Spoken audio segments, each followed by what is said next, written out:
स्वामी जी, बैठ कर ध्यान करना क्यों जरूरी है? क्या? हाँ, बैठ के। हाँ, हम्म, बिल्कुल, बहुत अच्छा प्रश्न है। हम्म, हमारे यहाँ साधना में सबसे जरूरी चीजें, प्रैक्टिकल साधना में, कि बैठना, आसीनो संभवात, ब्रह्म सूत्र में कहा आसीनो संभवात, बैठ कर ही साधना संभव है। ये गीता में भी कहा है। जी, बैठने का तरीका बताया, पातंजलि ने भी सबसे पहले आसन को रखा है हम्म, शुरुआत में। हम्म, ठीक है। बैठना इसलिए जरूरी है क्योंकि जो चेतना है वो शरीर से पृथक नहीं है। चेतना सबसे पहले शरीर से जब जुड़ जाती है तो उसको हम कहते हैं अहंकार। हम कहते हैं ना, मैं जी, अपने को शरीर मानते हैं ना, तो हम्म, शरीर से गुत्थी हुई है। तो ध्यान का अर्थ होता है शांत हो जाना। हम्म, योग चित्त वृत्ति निरोध है ना, जी, वृत्ति का निरोध होना। तो सबसे पहले शरीर को शांत करते हैं। जी, ठीक है। हाँ, जब हम बैठते हैं शांत होकर, कमर सीधी करके, गर्दन सीधी, सिर त्रिउन्नतम, कम रीढ़ की हड्डी, गर्दन और सिर तीनों एक सीध में होना चाहिए। जी, ठीक है। और फिर जब हम बैठते हैं तो सबसे पहले हमारा शरीर शांत होता है। जी, ठीक है ना। हमारे शरीर में भी बहुत विक्षेप है, विचलन है, बहुत सारी ग्रंथियां हैं। हम्म, ठीक है। इसके बाद प्राणायाम यानी प्राणमय कोश को शांत करते हैं।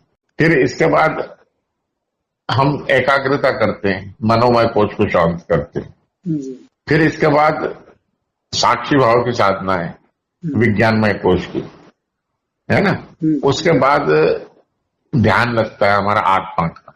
जी, ठीक है ना। ये तो प्रक्रिया। तो बैठने के तो ये होता है कि चेतना की जो हमारा स्वरूप है, सच्चा स्वरूप, हाँ, हाँ, वो चेतन, अवचेतन और अचेतन के परे है।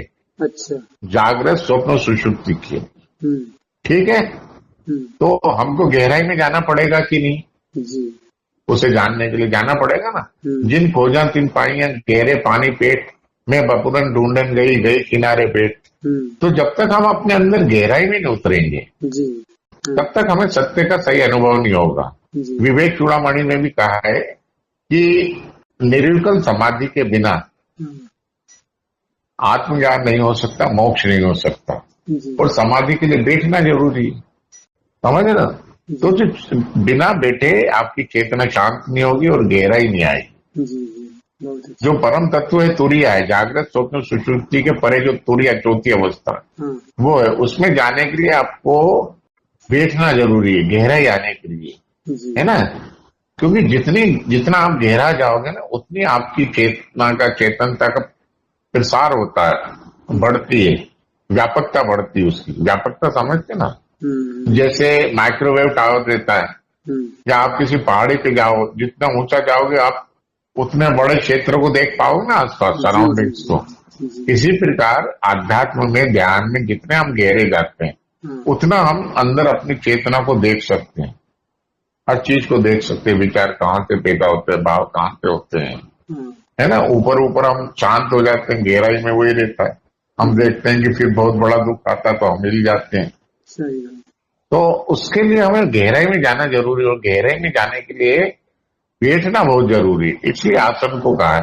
आसन का मतलब ये नहीं कि आप पद्मासन लगाओ, वज्रासन लगाओ। स्थिर सुखम आसनम, सुख पूर्वक स्थिर बैठना। जी, भले आप कुर्सी पे बैठे हैं, पीछे थोड़ा सा नीचे कमर के नीचे टेका लगा लें, या आप नीचे तक तकिया लगा लें, बैठना है बस। जी, जी, कमर सीधी रहे, बस ये ध्यान रखना, गर्दन सही, सीधी रहे, कमर सीधी रहे। हम्म, बैठने से गहराई आती है, और गहराई से आत्मज्ञान होता है। क्योंकि परमात्मा, आत्मा जो है वो तुरीय अवस्था का नाम है। तुरीय यानी चौथी, जागृत, स्वप्न, सुषुप्ति के परे। हाँ, आप तो जागृत में तो बहुत हो रहा है कि मैं आत्मा हूं, लेकिन सुषुप्ति में नहीं हो रहा, तो किस काम का, है ना। वो तो भी टेम्परेरी हो गया। फिर मृत्यु आएगी तब तो आप बेहोश हो जाएंगे, तो हाँ, हमारा आत्मज्ञान ही नहीं टिकेगा। हाँ, तो बैठना बहुत जरूरी, गहराई लाने के लिए। समझ रहे ना। अरे स्वामी जी, तुरिया का मतलब कि जागृत स्वप्न सुषुप्त तीनों मतलब बोध बना रहे? आप जागृत में टिका लोगे ना, हाँ, जागृत में तो सही है। अब तो स्वप्न सुषुप्ति में खुद ही बन जाएगा। अच्छा, वो रिजल्ट है। उसके लिए आपको कोई स्वप्न में बैठ के ध्यान थोड़ी करना, हाँ, हाँ, सुषुप्ति में कोई ध्यान थोड़ी कर सकता। हाँ, आपको सिर्फ जागृत अवस्था में ही प्रयास करना है। हाँ, आपकी सीमा जागृत अवस्था तक। जी, बस हम दिन भर में जो करते हैं, वो सपने में आता है कि नहीं, अगर हम दिन भर जागृत रहे वो स्वप्न में होगा कि नहीं, ऐसा। और सुनो, ये जो अचेतन मन है वो अभी भी हमारे पास है। अभी मैं आपसे पूछूं कि जब तुम 10 साल के थे तो कौन सी क्लास पढ़ते थे, टीचर कौन था, तो याद आ जाएगा ना। हाँ। तो अचेतन अभी भी है ना तुम्हारे पास। जी जी। तो तुम जागृत अवस्था में भी सुषुप्ति को पार कर सकते हो। अच्छा। उसके लिए सोने की जरूरत नहीं है। हाँ। समझ रहे ना, समाधि जो रहती है वो उसको जागृत सुषुप्ति बोलते हैं। अच्छा। आप जागे वो सुषुप्ति अवस्था को क्रॉस करके उस गहराई को छू लिया। जी। इसलिए तो हम आसन में बैठ के ध्यान करते हैं कि बैठकर जो हम सुषुप्ति में अज्ञान के साथ, निद्रा के साथ जो गहराई आती है, वही ध्यान में बैठकर हम उसी गहराई को जागते हुए पहुंच जाओ उस गहराई। ये समाधि है। जी। समाधि का अर्थ तो बेहोशी नहीं है, होश है। तो बिना बैठे नहीं होगा, कभी नहीं होगा। जो बड़े बड़े संत है ना, उनको किसी कारण से पिछले जन्म की उससे आत्मज्ञान हो गया, तो उन्होंने बैठने पे इतना जोर नहीं दिया। जी जी, सही। क्योंकि उन्होंने साधना की नहीं।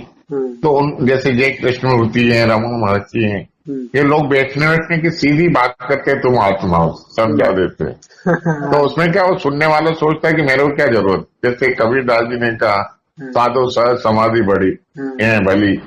तो अब वो सुनेगा वो व्यक्ति, अरे अपन तो सहज समाधि में रहते हैं। अरे वो सहज समाधि आई कहाँ से उनको, तुम्हारी उनके जैसी तपस्या है क्या पूर्व जन्म की। तो बैठना जरूरी भी है, बिना बैठे होगा नहीं। और बैठने के लिए और भी नियम है। आपका आहार विहार निद्रा सम्यक होना चाहिए। सही। कर्म में चेष्टा भी सम्यक होना है। अब बहुत थके हुए और ध्यान में बैठ गए तो थोड़ी लगेगा। हाँ, नहीं लगता है। हाँ, खूब खाना खा लिया हो तो नहीं लगता, नींद आ रही हो तो, नींद पूरी नहीं हुई तो भी नहीं लगेगा। इसलिए शरीर का भी स्वस्थ होना जरूरी है। हाँ। समझ रहे ना। सही। और प्राणायाम इसलिए जरूरी है कि अन्नमय कोश के बाद हमारे इमोशंस रहते हैं। इमोशन यानी प्राण, भावनाएं, वो प्राणायाम से शांत होती है। जैसे क्रोध आता है तो आपकी सांस तेज हो जाती है ना। तो ऐसे ही जब हम सांस को संयम करते हैं, कंट्रोल करते हैं, तो हमारी जो प्राण शरीर है, इमोशंस हैं, वो शांत हो जाते हैं। फिर विचारों को देखने की प्रक्रिया, प्रत्याहार, अपने अटेंशन को बाहर से अंदर ले जाना, समझ गए।